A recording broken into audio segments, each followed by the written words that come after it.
45 news కి స్వాగతం. Bulletin లో ముందుగా హెడ్లైన్స్ చూద్దాం. గన్ పార్క్ అమరవీరుల స్తూపం వద్ద నివాళులు అర్పిస్తున్న బీఆర్ఎస్ ఎమ్మెల్యేలు, ఎమ్మెల్సీలు. శ్రీ డాక్టర్ కాసం వెంకటేశ్వర్లు బీజేపీ రాష్ట్ర ప్రధాన కార్యదర్శి విలేకరుల సమావేశం.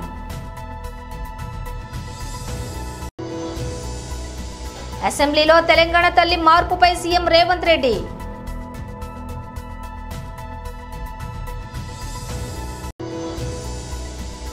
పెళ్లి తర్వాత జీవితంపై రకుల్ ప్రీత్ సింగ్ ఆసక్తికర వ్యాఖ్యలు.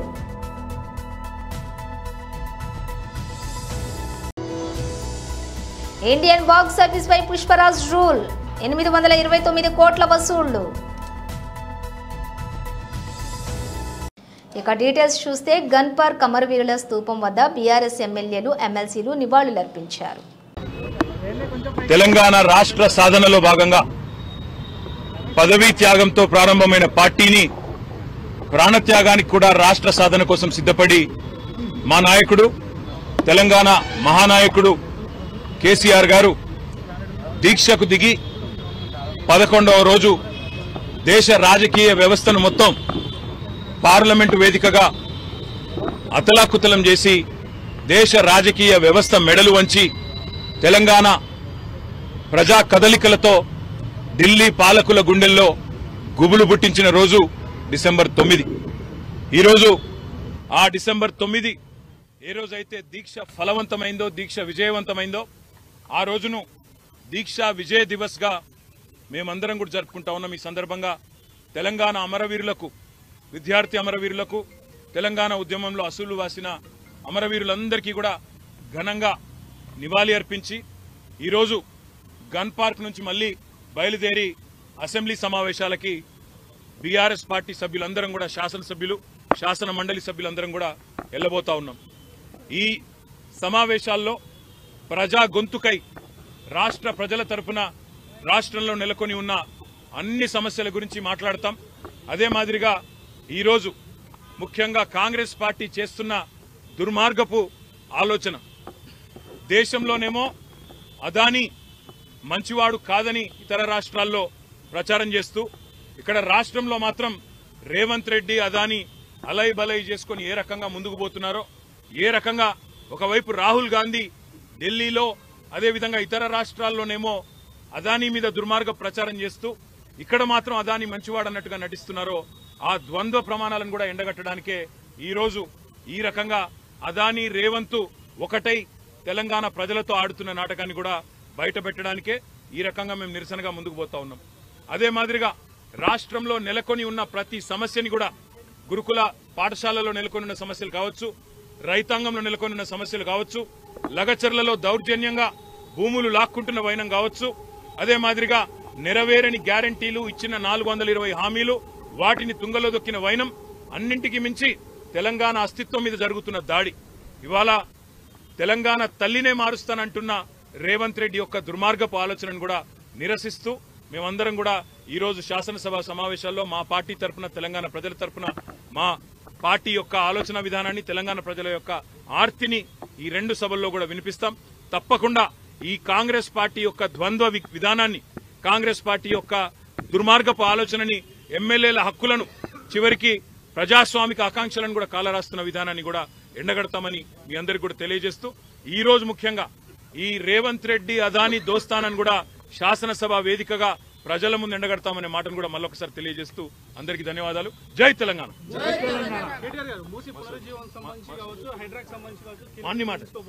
మూసీ విషయంలో, హైడ్రా విషయంలో, ఇంకా ఇతర చాలా ప్రజా సమస్యల విషయంలో ప్రభుత్వాన్ని ఈరోజు బీఏసీలో నిలదీస్తాం, ప్రభుత్వాన్ని అడుగుతాం. తప్పకుండా ప్రభుత్వ వైఖరి ఎట్లా ఉంటుందో మీరు చూస్తారు, అదేవిధంగా మా వైఖరి ఎట్లా ఉంటుందో కూడా మీరు శాసనసభ సమావేశాల్లో చూడబోతాం. ఇది రాహుల్ గాంధీ గారు పంపారు మాకు, ఎందుకంటే రేవంత్ రెడ్డి ఆయన మాట ఇంటలేడట, అదానితో దోస్తాన వద్దంటే కూడా ఇంటలేడట. రాహుల్ గాంధీ గారు ఎట్లాగో వాళ్ళు ఇంటలేరని చెప్పి మాకు పంపిండు. మరి మీరన్నా చెప్పండి, రేవంత్ రెడ్డికి బుద్ధి చెప్పండి అని. మరి ఆయన జాతీయ స్థాయిలో ప్రతిపక్ష నాయకుడు కాబట్టి ఆయన కొద్ది గౌరవం ఇవ్వాలి కాబట్టి తీసుకున్నాం. మరి రేవంత్ రెడ్డి గారి వైఖరి. శ్రీ డాక్టర్ కాసం వెంకటేశ్వర్లు బీజేపీ రాష్ట్ర ప్రధాన కార్యదర్శి విలేకరుల సమావేశం నిర్వహించారు. స్థాయికి రేవంత్ రెడ్డి గారి ప్రభుత్వం దిగజారింది. అంటే విజయోత్సవాలు ప్రజలకు ఏం చేసినాము అనేది చెప్పుకునే బదులు ఇవాళ లేజర్ షోలు, ఎయిర్ షోలు, మ్యూజికల్ నైట్స్ నిర్వహించి కోట్లాది రూపాయల ప్రజాధనాన్ని దుర్వినియోగం చేస్తున్నటువంటి కాంగ్రెస్ పార్టీని ప్రజలు చీత్కరిస్తాము. రేవంత్ రెడ్డి గారు ఈ మధ్యకాలంలో ఏం చేసింది అనేటువంటి విషయంలో చెప్పుకోలేక ఈ రకంగా అట్టహాసాలు నిర్వహించి మసిపూసి మారేడుగాయ చేసేటువంటి ప్రయత్నం చేస్తూ ఉన్నారు. జనరల్గా ఏంటంటే ఖాళీకుండా లొల్లి ఎక్కువ చేస్తుంది. ఆ రకంగా ఇవాళ కాంగ్రెస్ పార్టీ చెయ్యకుండా మేము చేసినామని చెప్పుకునేటువంటి ప్రయత్నం చేస్తుంది. ప్రజలు మాత్రం నిలదీస్తున్నటువంటి పరిస్థితి కనపడతా ఉంది. తెలంగాణ తల్లి ఇవాళ ఏ స్థాయికి దిగజారుతుందంటే తెలంగాణ యొక్క కీర్తిని, తెలంగాణ తల్లి బొమ్మని మార్చి దానికి ఒక్కర భాషలు చెప్పుకునేటువంటి ప్రయత్నం చేస్తూ ఉన్నారు. ఒక పార్టీ ఓ రకమైనటువంటి ఒక్కర భాషను చెప్తా ఉంటే మరొక పార్టీ ఇంకొక రకమైనటువంటి ఒక్కర భాష అని చెప్తా ఉంది. భారత సంస్కృతిలో లేకపోతే తెలంగాణ సంస్కృతిలో లేకపోతే హిందూ సంస్కృతిలో తల్లిని దేవతని వేరువేరుగా చూడరు. తల్లినే దేవతగా భావిస్తారు, దేవతనే తల్లిగా భావిస్తారు. కానీ ఇలా తల్లిని దేవతని వేరువేరుగా చూపించేటువంటి ప్రయత్నం చేస్తూ ఉంటారు కాంగ్రెస్ పార్టీ కానీ అప్పుడు ఉన్నటువంటి బీఆర్ఎస్ పార్టీ కానీ. తెలంగాణ తల్లి రూపాన్ని తయారు చేసేటప్పుడు ఏ ప్రతిపక్ష నాయకులతోటి కానీ సంఘంలో పేరు ప్రతిష్టలు ఉన్నటువంటి వ్యక్తులతోటి కానీ చర్చించి చేసినటువంటి పరిస్థితి మనకు లేదు. కేసీఆర్ ఏ రకంగానైతే ఆ రోజు ఆయన ఏ రకమైనటువంటి భాష చెప్పిండో ఇవాళ ఈయన తయారు చేసి రేవంత్ రెడ్డి గారు ఈయన ఒక్కర భాష అని చెప్పేటువంటి ప్రయత్నం చేస్తూ ఉన్నాడు. దానికి అసెంబ్లీ వేదికగా దానికి ముద్ర వేసుకునేటి ముందు ప్రతిపక్ష నాయకులు ఉంటారు, ప్రతిపక్ష పార్టీలు ఉంటాయి, వివిధ సంఘాలు ఉంటాయి, సోషల్ ఆర్గనైజేషన్స్ ఉంటాయి. ఇవన్నిటితోటి మాట్లాడి ఏ రకంగా ఉంటే బాగుంటుంది అన్నటువంటి చర్చ చేస్తే బాగుంటుండే. అలా కాకుండా చేసిన తర్వాత రిలీజ్ చేసేసి ఇవాళ దానికి రకరకాల ఒక్కర భాషలు చెప్పడం ఏదైతుందో దాన్ని మేము తీవ్రంగా వ్యతిరేకిస్తూ ఉన్నాం. కాబట్టి ఇవాళ కాంగ్రెస్ పార్టీ చాలామంది బయట ప్రపంచం అనుకుంటా ఉంది, తెలంగాణ ప్రపంచం అనుకుంటా ఉంది, బతుకమ్మను తీసేసి అభయాస్తం పెట్టిండి అని చెప్పేసి చేతి గుర్తును పెట్టుకున్నాడు రేవంత్ రెడ్డి అని చెప్పేసి కూడా చర్చ జరుగుతూ ఉంది. తర్వాత తెలంగాణ తల్లి రూపంలో ఓవైసీని కూడా మర్చిపోయినటువంటి పరిస్థితి కనపడతా ఉంది. అంటే ఈ రకంగా ఏ రకంగా చర్చలు ప్రజలు మాత్రం విస్తృతంగా దీనిపైన మంచి చెడుగా రెండుగా చర్చ చేసుకోవడం ఏదైతుందో బజార్లలో తెలంగాణ తల్లిని పెట్టినటువంటి చరిత్ర టీఆర్ఎస్ది, కాంగ్రెస్ పార్టీది. ఈ రకంగా చర్చ పెట్టడము తయారైన తర్వాత మంచి చెడులు డిస్కస్ చేయడం ఏదైతుందో ఇది తెలంగాణ సమాజానికి మంచిది కాదని చెప్పేసి భారతీయ జనతా పార్టీ భావిస్తూ ఉంది. ముందే తగిన జాగ్రత్తలు తీసుకొని తెలంగాణ తల్లి ఏ రూపంలో ఉంటే బాగుంటుంది, దానికి ఏ రకంగా ఆలోచన చేస్తే బాగుంటుందని విస్తృత స్థాయి చర్చ చేసి ఉంటే బాగుంటాయని చెప్పేసి మేము భావిస్తూ ఉన్నాం. తర్వాత ఇంకొక పార్టీ మళ్ళీ ఒకసారి అధికారంలోకి వచ్చిన తర్వాత నిన్ననే ఒక చర్చ జరుగుతుంటే ప్రజలలో చర్చ జరుగుతుంటే విన్నాం. అసెంబ్లీలో తెలంగాణ తల్లి మార్పుపై సీఎం రేవంత్ రెడ్డి మాట్లాడారు. తమరి అనుమతితో ఈ డిసెంబర్ 9 తెలంగాణ ప్రజలకు ఒక గొప్ప పర్వదినము. అదేవిధంగా డిసెంబర్ 9, 2009 నాడు ఆనాటి కేంద్ర హోంశాఖ మాత్యులు చిదంబరం గారు తెలంగాణ రాష్ట్ర ఏర్పాటు ప్రక్రియను ప్రారంభిస్తున్నామని చెప్పడమే కాకుండా మొట్టమొదటి తెలంగాణ రాష్ట్ర ఏర్పాటు ఆకాంక్షను వారు ముందుకు తీసుకొచ్చారు. అదేవిధంగా ఆనాటి యూపీఏ చైర్పర్సన్ శ్రీమతి సోనియా గాంధీ గారి జన్మదినం కూడా డిసెంబర్ 9. ఈ రోజుకు వారు 78 సంవత్సరాలు పూర్తి చేసుకొని వారు మన 60 సంవత్సరాల ఆకాంక్ష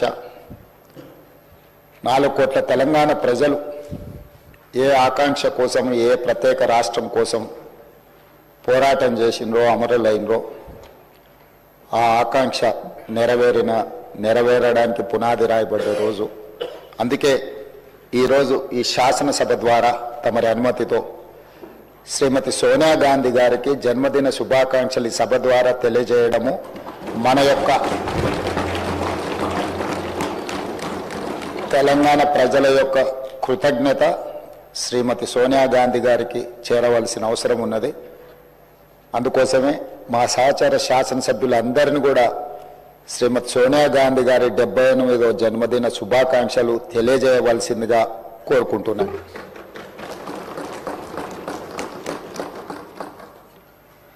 అదేవిధంగా అధ్యక్ష, ఈరోజు ప్రత్యేకమైన అంశం ప్రస్తావన మీకందరికీ మనకందరికీ తెలుసు. ఆనాడు తెలంగాణ ఉద్యమం జరుగుతున్నప్పుడు మీరు అన్ని అంశాలను ప్రత్యక్షంగా చూసిన వాళ్ళు.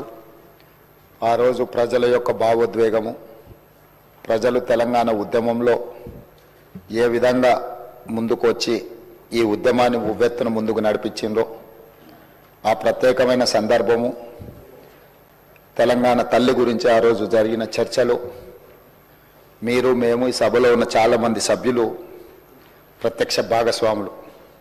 అందుకే ఈరోజు ఈ తెలంగాణ శాసనసభ తెలంగాణ తల్లికి సంబంధించిన ఒక ప్రత్యేకమైన చర్చా ప్రకటన ద్వారా భవిష్యత్ కార్యాచరణ నిర్ధారించుకోవాలని ఈ రాష్ట్ర ప్రభుత్వము తమరి అనుమతితో ముందుకు సాగుతున్నది. అందులో భాగంగానే అధ్యక్ష, చరిత్ర ఉన్నంత వరకు పెళ్లి తర్వాత జీవితంలో ఏమైనా మార్పులు వచ్చాయా అని తనను ఎంతో మంది అడిగారని, తన జీవితంలో అంత పెద్ద మార్పు అంటూ ఏమీ రాలేదని సినీ నటి రకుల్ ప్రీత్ సింగ్ తెలిపారు. స్నేహితుడిని పెళ్లి చేసుకుంటే మార్పుల కంటే జీవితంలో ఎక్కువ సరదాలు ఉంటాయని చెప్పారు. 2 నెలల క్రితం రకుల్ గాయపడిన సంగతి తెలిసిందే. 80 కేజీల బరువును ఎత్తే క్రమంలో ఆమెకు గాయం కావడంతో వైద్యుల సలహాల మేరకు రెస్ట్ తీసుకున్నారు. దీనిపై రకుల్ స్పందిస్తూ ఇప్పుడిప్పుడే తాను కోలుకుంటున్నానని చెప్పారు. వెన్నుకు గాయమైనట్లుగా 2 వారాల్లోనే తగ్గిపోతుందనుకున్నానని, కానీ ఇప్పటికీ 8 వారాలైందని తెలిపారు. ప్రస్తుతం ఎక్కువ బరువులు ఎత్తడం లేదని రకుల్ చెప్పారు. చిన్న చిన్న వర్కౌట్లు చేస్తున్నానని, ఆరోగ్యకరమైన ఆహారం తీసుకుంటున్నానని తెలిపారు. బరువు తగ్గడం ఎంతో కష్టమైన పని అని, ఆరోగ్యకరమైన లైఫ్ స్టైల్ అలవాటు చేసుకోవాలని సూచించారు. జంక్ ఫుడ్స్కు దూరంగా ఉండాలని, రెగ్యులర్గా వర్కౌట్ చేయాలని చెప్పారు. మంచినీళ్లు ఎక్కువగా తాగాలని రకుల్ సూచించారు. ఉదయం నిద్రలేచిన వెంటనే గోరువెచ్చటి నీరు లేదా పసుపు కలిపిన గోరువెచ్చటి నీరు తాగితే చర్మం కాంతివంతంగా తయారవుతుందని చెప్పారు. అల్లు అర్జున్ సుకుమార్ కాంబినేషన్లో వచ్చిన పుష్ప 2 ది రూల్ చిత్రం ఇండియన్ బాక్సాఫీస్ పై సరికొత్త రికార్డులను క్రియేట్ చేస్తోంది. విడుదలకు ముందే ప్రీ రిలీజ్ బిజినెస్లో ఇండియాలో సరికొత్త రికార్డును నెలకొల్పిన ఈ చిత్రం విడుదల రోజు ప్రీమియర్ నుంచే సెన్సేషనల్ బ్లాక్ బస్టర్ అందుకుంది. అల్లు అర్జున్ నట విశ్వరూపానికి, సుకుమార్ వరల్డ్ క్లాస్ టేకింగ్కి ప్రపంచ సినీ ప్రేమికులు ఫిదా అయిపోయారు. ముఖ్యంగా ఇండియాలో ఈ చిత్రం సృష్టించిన రికార్డుల పరంపరకు ఆకాశమే హద్దుగా నిలిచింది. మొదటి రోజు, 2వ రోజు, 3వ రోజు వసూళ్లలో వరుసగా రికార్డులు సృష్టించిన ఈ చిత్రం తాజాగా 4 రోజుల్లో కలుపుకొని 829 కోట్లు వసూలు చేసి ఆల్ టైమ్ రికార్డును సృష్టించింది. కేవలం 4 రోజుల్లోనే 829 కోట్లు వసూలు చేసిన తొలి భారతీయ చిత్రం ఈ చిత్రంగా పుష్ప 2 ది రూల్ బాక్స్ ఆఫీస్పై సరికొత్త అధ్యయనాన్ని క్రియేట్ చేసింది. ప్రతి భాషలో సునామీలా దూసుకుపోతున్న పుష్ప 2 ముఖ్యంగా బాలీవుడ్లో తన జైత్రయాత్రను కొనసాగిస్తోంది. బాలీవుడ్లోని 4వ రోజు ఒక్క రోజులోనే 86 కోట్లు వసూలు చేసి సరికొత్త సంచలనానికి తెరలేపింది. ఇప్పటి వరకు ఏ హిందీ చిత్రం కూడా సింగిల్ డేలో 86 కోట్లు నెట్ను సాధించలేదు. హిందీలో 4 రోజులకు 291 కోట్లు కలెక్ట్ చేసి ఇప్పటి వరకు ఇంత త్వరగా ఈ స్థాయి వసూళ్లను రాబట్టిన ఏకైక హిందీ చిత్రంగా ఇది నిలవటం విశేషం. నెల్లూరు జిల్లా అధ్యక్షులు మాజీ మంత్రి కాకాని గోవర్ధన్ రెడ్డి ప్రెస్ మీట్ నిర్వహించారు. పౌర స్వాతంత్రం లేక కొన్ని పత్రికలు ఈరోజు దానికి సంబంధించి జరుగుతున్నటువంటి మాట వాస్తవమే, కానీ అది గత ప్రభుత్వం తప్పిదాల వల్ల అని చెప్పి ఆ తప్పును కూడా గత ప్రభుత్వం మీద నెట్టేసేటువంటి ప్రయత్నం చేసింది. అంటే మేము ఏదైతే ఇన్ని రోజులుగా సంబంధించినటువంటి ధాన్యం కొనుగోళ్లలో రైతులు అనేక రకాలైనటువంటి ఇబ్బందులు పడుతున్నారు, దానిని మీరు ఎవరూ పట్టించుకోవడం లేదు, దానివల్ల రైతాంగం తీవ్రంగా నష్టపోతుందని చెప్పి ఏదైతే మేము పదే పదే అనేక సందర్భాల్లో మాట్లాడామో అవి వాస్తవం అని చెప్పి ఈరోజు ఈనాడు పత్రికలోనే ప్రధానంగా ఒక కథనం రావడం జరిగింది. రైతులకు సంబంధించినటువంటి ఇబ్బందులు ఉన్నాయి, కానీ ఆ ధాన్యం కొనుగోలులో వచ్చేటువంటి ఇబ్బందులన్నీ కూడా గత ప్రభుత్వం తీసుకున్నటువంటి నిర్ణయాల కొనుగోలులో వచ్చేటువంటి ఇబ్బందులన్నీ కూడా గత ప్రభుత్వం తీసుకున్నటువంటి నిర్ణయాల వల్ల. అంటే ఒక విషయం ఒప్పుకున్నారు, మేము చెప్పినట్టుగా ఇప్పటి వరకు చెప్పినటువంటివన్నీ మాటలన్నీ కూడా అబద్ధాలే, అవాస్తవాలే, ధాన్యం కొనుగోలు విషయాల్లో ఇబ్బందులు ఉన్నాయనేటువంటిది ఒకటి ఈరోజు అన్నీ కూడా చెప్పడం జరిగింది. మేము అడిగేది, ఈ ప్రభుత్వానికి రైతుల విషయంలో ప్రాధాన్యత లేదు. వ్యవసాయం మీద వాళ్ళని ఏ విధంగా అరెస్ట్ చేద్దాం, వాళ్ళు ఏంటో ప్రజా సమస్యలన్నిటిని గాలికి వదిలేసింది. అందులో భాగంగా రైతులకు సంబంధించినటువంటి సమస్యలను కూడా ఏమాత్రం పట్టించుకోకుండా ఉదాసీనంగా గాలి 13,500 రూపాయలు ఇస్తున్నాడో దానికి సంబంధించినటువంటి రైతు భరోసా ఏదైతే ఉందో దానిని 15,000 రూపాయల నుంచి 20,000 రూపాయలు ఇస్తామని చెప్పాడు. రైతుకు పెట్టుబడి రైతుకు భరోసాగా ఇస్తున్నటువంటి 15,000 రూపాయలు ఏదైతే ఉందో ఆ 13,500 రూపాయలు ఏదైతే ఉందో దానిని నేను 15,000 రూపాయలకి పెంచుతాను అని చెప్పి 20,000 రూపాయలు ప్రతి సంవత్సరం 5 సంవత్సరాలు 1,00,000 రూపాయలు ఇస్తానని చెప్పి మాట్లాడడం జరిగింది. ఈరోజు చంద్రబాబు నాయుడు చెప్పినట్టుగా 500ని 20,000కి నేను మారుస్తానని చెప్పి పెట్టుబడి సాయం చెప్పినటువంటి మాట ఎక్కడన్నా నిలబెట్టుకున్నటువంటి నేపథ్యం ఉందా అంటే ఎక్కడా పరిస్థితి లేదు, ఎక్కడా దాని గురించి మాట్లాడటం లేదు. ఖరీఫ్ సీజన్ ప్రారంభమైంది, పూర్తి అయిపోయింది, కోతలు వచ్చే రబీ సీజన్ ప్రారంభమైనటువంటి పరిస్థితి ఏర్పడింది. అయినా సరే పెట్టుబడి సహాయం నుంచి ఎక్కడ ఒక్క మాట కూడా మాట్లాడేటువంటి పరిస్థితి లేదు. కాబట్టి వచ్చిన వెంటనే ఇస్తానని చెప్పి రైతులకు ఇస్తానన్నటువంటి ప్రతి సంవత్సరం 20,000 ఏదైతే ఉందో ఆయన పెట్టుకున్నటువంటి పేరు అన్నదాత సుఖీభవ అని చెప్పి పెట్టుకున్నాడు. చంద్రబాబుకు సుఖీభవ అన్నట్టుగా ఉంది తప్ప ఈ 6 నెలల్లో అన్నదాత సుఖీభవ అనేటువంటి విషయాన్ని ఎక్కడా కూడా పట్టించుకున్నటువంటి నేపథ్యం లేదు.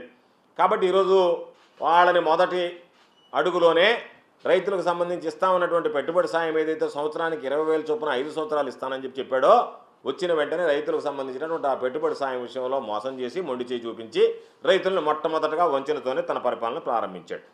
ఈరోజు మరలా ధాన్యం సేకరణ విషయానికి వచ్చేటప్పటికి పూర్తిగా ఈ ప్రభుత్వం వైఫల్యం చెందింది.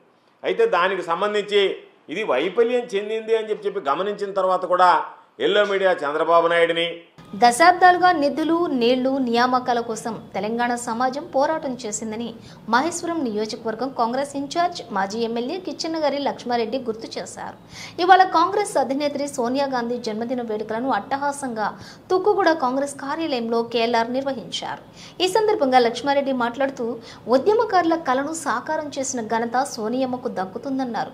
సీఎం రేవంత్ రెడ్డి నాయకత్వంలో 50,000 ఉద్యోగాలు, చేవేళ్ల ప్రాణహితకు ప్రాణం, సర్వరాష్ట్రంలోని స్వరాష్ట్రంలోని ప్రతి పల్లెకు కూడా నిధుల కేటాయింపు జరుగుతుందన్నారు. ఇక వివక్ష లేకుండా అన్ని వర్గాలకు కూడా సంక్షేమ పథకాలు అందిస్తున్నటువంటి ఘనత కూడా కాంగ్రెస్ ప్రభుత్వానికే దక్కుతుందని కిచ్చెన్న గారు హర్షం వ్యక్తం చేశారు. ఈ కార్యక్రమంలోని మహేశ్వరం నియోజకవర్గం ప్రజాప్రతినిధులు, కాంగ్రెస్ నాయకులు పాల్గొన్నారు. చూడటం జరగటం వలన మన తెలంగాణ మనకొస్తేనే మన సమస్యలన్నీ తీరుతాయి అని సోనియమ్మ గారు మనకు తెలంగాణ ఇవ్వటం జరిగింది. ఏది ఏమైనా కలలు కన్న తెలంగాణ నిర్మాణంలో మనం నిజంగా సాధించలేము అనేది ప్రజల భావన. నీళ్లు, నిధులు, నియామకాలలో తెలంగాణ ప్రభుత్వం రేవంత్ రెడ్డి గారి నాయకత్వంలో కాంగ్రెస్ ప్రభుత్వం ఉద్యోగాలు ఒకటే సంవత్సరంలో 50,000 చిలుకు ఉద్యోగాలు ఇవ్వటం జరిగింది. ఇప్పటిదాకా భారతదేశంలో ఏ రాష్ట్రంలో కూడా ఒక సంవత్సరంలో గిన్ని ఉద్యోగాలు ఇవ్వలేదు. సో తెలంగాణ కోరుకున్నది నీళ్లు, నిధులు, నియామకాలలో నియామకాలు పూర్తి చేయటంలో చాలా ముందు మన ప్రభుత్వం ఉందని తెలియజేస్తున్నాను. అదేవిధంగా నీళ్లు తీసుకురావటానికి ప్రాణహిత చెవెళ్ళ కడితే ఈ రాష్ట్రంకు మెజారిటీ భూములకన్నిటికీ నీళ్ళు వచ్చేది. ఆ కాంగ్రెస్ చేసిందని అవి చెయ్యకపోవటం వలన నీళ్లు రాకపోవటం, 2 లక్షల కోట్లు ఖర్చు పెట్టి కాళేశ్వరం కడితే అది కూలిపోవటం వలన చాలా ఈ రాష్ట్రానికి నీళ్లు రాక నష్టం జరిగింది. ఆ నీళ్లు ఇప్పుడు మళ్ళా ప్రాణహిత చెవెళ్ళ తర్వాత కృష్ణా నీళ్లను, గోదావరి నీళ్లను మన రాష్ట్రానికి మొత్తం నలుమూలల వ్యాపించేటట్టుగా ప్రణాళికలు రచిస్తున్నాం. దాన్ని సాధించే విధంగా తప్పకుండా ప్రభుత్వం ప్రయత్నం చేస్తుందని కూడా ఈ సందర్భంగా తెలియజేస్తున్నాను. తీన్మార్ మల్లన్న టీం జోగులాంబ గద్వాల జిల్లా అధ్యక్షులు కొమ్ముల ప్రవీణ్ రాజ్ మాట్లాడుతూ రాష్ట్ర ప్రభుత్వానికి పుష్ప 2 సినిమాకు టికెట్ ఛార్జీలు పెంచడానికి సమయం ఉంటుంది, కానీ ఈ రాష్ట్ర ప్రభుత్వానికి కానీ ఈ రాష్ట్రానికి కానీ అన్నం పెడుతున్నటువంటి రైతులు పండించిన పంటలకు గిట్టుబాటు ధరలు పెంచడానికి మాత్రం రాష్ట్ర ప్రభుత్వానికి సమయం ఉండదని కొమ్ముల ప్రవీణ్ రాజ్ ఫైర్ అయ్యారు. అదేవిధంగా పల్లవి ప్రశాంత్ అనే రైతు బిడ్డ బిగ్ బాస్ విన్నర్ విషయంలో ఆ సమయంలో తన అభిమానులతోటి నడి రోడ్డుపై శాంతి భద్రతలకు విఘాతం కలిగిస్తున్నాడని, అక్కడ ఎలాంటి ప్రాణ నష్టం జరగకపోయినప్పటికీ పల్లవి ప్రశాంత్ అనే వ్యక్తిపై ఎఫ్ఐఆర్ నమోదు చేసి ఆయనను అరెస్ట్ చేయడం జరిగింది. మరి అదే పుష్ప 2 సినిమాకు విడుదల సమయంలో అల్లు అర్జున్ బెనిఫిట్ షో చూడడానికి సంధ్య థియేటర్ దగ్గరికి రావడం ద్వారా అక్కడ అభిమానులు తోపులాటల్లోని రేవతి అనే ఒక మహిళ తన కుటుంబంతో భర్త అండ్ కొడుకుతోటి వచ్చిన ఆమె అల్లు అర్జున్ అక్కడికి రావడం ద్వారా ఒకేసారి అభిమానుల తోపులాటలో రేవతి అనే మహిళ అక్కడికక్కడే మరణించడం జరిగింది. నమస్తే, నేను మీ కొమ్ముల ప్రవీణ్.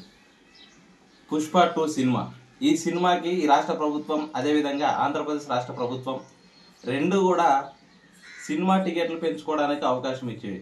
అదేవిధంగా తెలంగాణ రాష్ట్రంలో జరిగినటువంటి ఈ పుష్ప సినిమాకు ఒక మహిళ కొడుకుతో వెళ్ళి మరణించడం జరిగింది. ఆమె మరణించడానికి ప్రధాన కారణం ఎవరు అంటే అల్లు అర్జునే. అల్లు అర్జున్ గారు అక్కడికి రావాల్సిన అవసరం లేకున్నా ఈ పుష్ప సినిమాకు బెనిఫిట్ షోకి ఆయన వచ్చి అక్కడ శాంతి భద్రతకు విఘాతం కలిగించి ఆ మహిళ ప్రాణానికి పోవడానికి గల కారణం అల్లు అర్జున్ గారు. అదేవిధంగా ఆ మహిళతో పాటు వచ్చిన ఆ మహిళ కుమారుడు కూడా ఇంకా హాస్పిటల్లో ఉండి ఇంకా అనారోగ్యంతో బాధపడుతూ ఉన్నాడు. ఇకపోతే ఈ రాష్ట్ర ప్రభుత్వానికి సినిమా టికెట్ల మీద పెంచడానికి అవకాశం ఉంటుంది, సినిమా టికెట్ల మీద పెంచే ఉద్దేశం ఉంది. అదేవిధంగా ఈ రాష్ట్రంలో రైతులు పండించే పంటలకు ఎకరాకి 25 బస్తాలు పండిస్తే ఆ ఎకరాకు ఒక 100 రూపాయలు ఎక్కువ పెంచబట్టుకుని పెంచలేని పరిస్థితులు ఈ రాష్ట్ర ప్రభుత్వం ఉంది. సినిమా వాళ్ళకు ఒక న్యాయము, రైతులకు ఒక న్యాయము, ఇది ఎంతవరకు కరెక్ట్ అని ఈ రాష్ట్ర ప్రభుత్వాన్ని ముఖ్యమంత్రి రేవంత్ రెడ్డి గారిని సూటిగా అడుగుతా ఉన్నా. అయ్యా రేవంత్ రెడ్డి గారు, మీకు సినిమాల పైన ఛార్జీలు పెంచడానికి వస్తుంది, మరి రైతులకు ఎందుకు పంటకు ఎక్కువ పెట్టుబడి పెట్టలేక ఎక్కువ పెంచలేకపోతున్నారని చెప్పేసి కూడా అడుగుతా ఉన్నా. అదేవిధంగా ఇట్లాగే శాంతి భద్రతలకు విఘాతం కలిగిస్తున్నాడని ఇంతకుముందు పల్లవి ప్రశాంత్ అని ఒక రైతు బిడ్డ ఆ బిగ్ బాస్ విన్నర్ అయిన తర్వాత ఆయన ఆనందంలో వాళ్ళ అభిమానులు కొంత అడావిడి చేసి శాంతి భద్రతలకు విఘాతం కలిగించారని ఆయన పైన ఎఫ్ఐఆర్ చేసి ఆయన జైలుకి పంపించడం జరిగింది. మరి అదేవిధంగా మరి సంధ్యా థియేటర్కి రావాల్సిన అల్లు అర్జున్ వచ్చే అవసరం కూడా లేకున్నా వచ్చి అక్కడ శాంతి భద్రతలకు విఘాతం కలిగిస్తూ ఒక మనిషి ప్రాణమే పోయింది. మరి ఇంతవరకు ఆయనను అరెస్ట్ చేయకపోవడానికి గల కారణం ఏంటి? ఇది ఎంతవరకు కరెక్ట్ అని చెప్పేసి ఈ రాష్ట్ర ప్రభుత్వాన్ని అడుగుతున్నా. అయ్యా, ఖచ్చితంగా సీఎం రేవంత్ రెడ్డి గారు అల్లు అర్జున్ గారిని అరెస్ట్ చేసి ఆ మహిళకు రాష్ట్ర ప్రభుత్వం తరఫున ఆర్థిక సాయం కూడా ఎక్స్గ్రేషన్ ప్రకటించి ఆ కుటుంబాన్ని అన్ని విధాలుగా ఆదుకోవాలని చెప్పేసి కూడా నేను డిమాండ్ చేస్తూ ఉన్నా. అదేవిధంగా ఇలాంటి బెనిఫిట్ షోలకు కానీ మరియు ఈ సినిమాలకి ఛార్జీలు పెంచడం కానీ మానేసి రైతులపైన ఈ రాష్ట్రంలో ఉన్న యువత పైన దృష్టి పెట్టాలని ఈ రాష్ట్ర ప్రభుత్వాన్ని నేను కోరుతా ఉన్నా. Thank you. బులెటిన్ ముగించే ముందు హెడ్లైన్స్ మరోసారి. గన్ పార్క్ అమరవీరుల స్తూపం వద్ద నివాళులు అర్పిస్తున్న బీఆర్ఎస్ ఎమ్మెల్యేలు, ఎమ్మెల్సీలు. శ్రీ డాక్టర్ కాసం వెంకటేశ్వర్లు, బీజేపీ రాష్ట్ర ప్రధాన కార్యదర్శి విలేకరుల సమావేశం.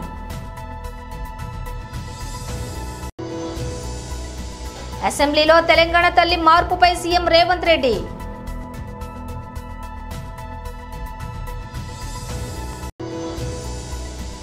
పెళ్లి తర్వాత జీవితంపై రకుల్ ప్రీత్ సింగ్ ఆసక్తికర వ్యాఖ్యలు.